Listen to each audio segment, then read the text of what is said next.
Deputeti i PS-s Eduard Shalci, njëkohësisht krye politik për qarkun e Kukësit, në zgjedhjet parlamentare të 11 majit, prezantoi listën me emrat e kandidatëve të listës së hapur dhe të mbyllur. Në listën e mbyllur ndodhet vetëm emri i Shalcit, pasi Kuksi ka vetëm 3 mandate deputetësh, teksa ai prezantoi 4 emra. Qarkun e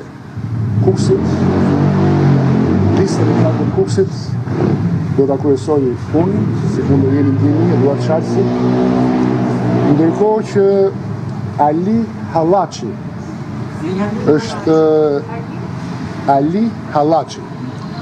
është djali një familje të njohur, mban një mbiemër të njohur për Kukësin, është i arsyemuar jashtë Shqipërisë, edhe studimet pas universitare i ka kryer jashtë Shqipërisë. Ka mbajtur pozicionin e myftiut të Kukësit, muajin e madhërisëm të Ramazanit, po e theksoj, ndërkohë që ka shërbyer si prefekt i qarkut të Kukësit, ka shërbyer si diplomat në ambasadë të huaj dhe mbi të gjitha ka qenë thellësisht i angazhuar në projekte kulturore, humanitare dhe sociale. E dyta në listë është Aristogena Poga Gjeca. Vjen nga një familje e thjesht, e lindur, e rritur dhe jeton në Has, me një eksperiencë të lavdërueshme në një institucion shëndetësor, tejet aktive ndonse në moshë të re, shumë aktive në Partinë Socialiste dhe madje edhe kryetare e Freshit për një kohë të gjatë, dhe është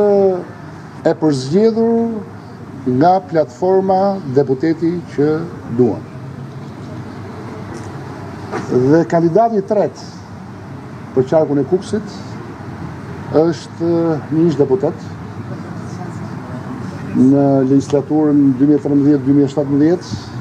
dhe 2019-2021, një deputet i Partisë Demokratike, në fakt, është diplomuar në Akademinë Ushtarake, ka punuar një kohë të gjatë në strukturat e policisë shtetit, si dhe në institucionet e sigurisë apo inteligjencës ushtarake. Në fakt nuk e di, Alban Zeneli quhet, nuk e di nëse është bërë socialist apo jo, po e di fort mirë që i është bashkuar ekipit tonë,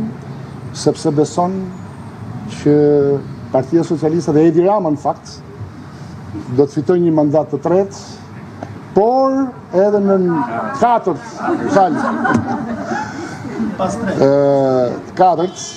dhe por edhe si influencë një bashkëshorteje që vjen nga zona e Tropojës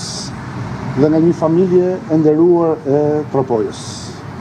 Ky është ekipi i Kukësit, për cilin shpresojmë shumë që do të arrijmë një rezultat shumë të mirë. Edhe Partia Demokratike ka zbuluar emrat e kandidatëve të listës së hapur dhe të mbyllur për zgjedhjet e 11 majit, për qarkun e Kukësit, i cili ka vetëm nga një mandat të sigurt dhe përkatësisht drejtuesi politik Flamur Hoxha, ndërsa në listën e hapur janë 3 kandidat: Isuf Qela, Shkëlqim Shehu dhe Elvira Peka.